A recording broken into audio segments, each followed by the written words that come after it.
Blake Lively has been getting dragged lately, especially with that Justin Baldoni lawsuit drama.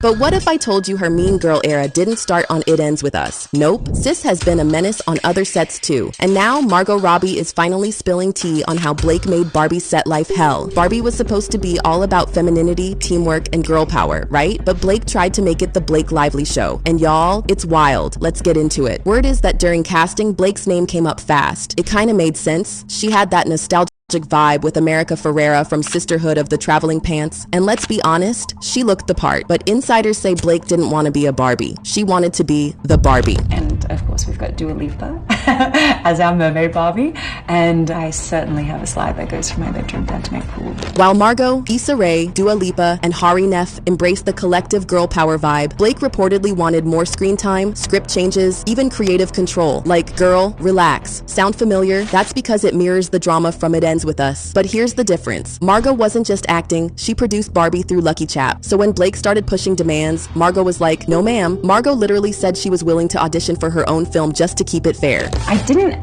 actually audition for the role of Barbie. I produced the film, so I guess I cast myself, but I did make it very clear to Greta being our writer and director. She was always who I wanted to make a Barbie movie with. I said to her when she said, yes, I'll come on board, I don't have to be in the movie. And when Margot and Greta Gerwig didn't budge, Blake's energy switched real quick. Not very Barbie core of her. What's crazy is how Margot handled it. No leaks, no interviews, just vibes. And guess what? The film hit $1 billion. Nobody left the theater thinking, you know what this needed? More Blake Lively. Blake wanted a breakout moment, but when she didn't get her way, it started giving sabotage. Sound familiar again? Yep, It Ends With Us turned into a whole lawsuit after she didn't get her way, accusing Justin Baldoni of harassment. It's always the same. When she's not the boss, she causes chaos. Meanwhile, Margot was out here bribing Ryan Gosling with daily gifts to lock in the perfect can.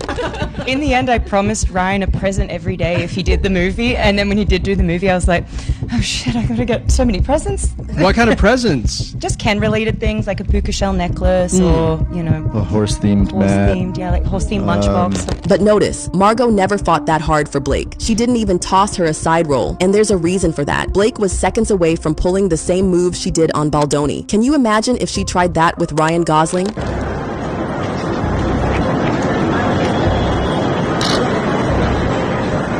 And let's not forget, back in the 2010s, there were rumors about Blake and Ryan Gosling. They hung out and it was giving something. Then boom, ghosted. She rebounded with Leo, then Ryan Reynolds. But she definitely had a moment with Ken. So yeah, Margot's was busy making Barbie a success, even if it meant enticing Ryan, building that chemistry. But she had no choice but to leave Blake on read because her demands were just too ridiculous for Robbie to work with. And if Blake was that petty, I wouldn't put it past her to use media games to stir up a scandal. From Gossip Girl exits to strategic dating rollouts and literally taking over other people's projects, Blake always finds a way to twist the narrative. So if Margot iced her out of Barbie to protect the film and her real-life bond with Ryan, I don't blame her. With Blake, the drama never ends. So stay tuned, cause best believe there's always another headline coming.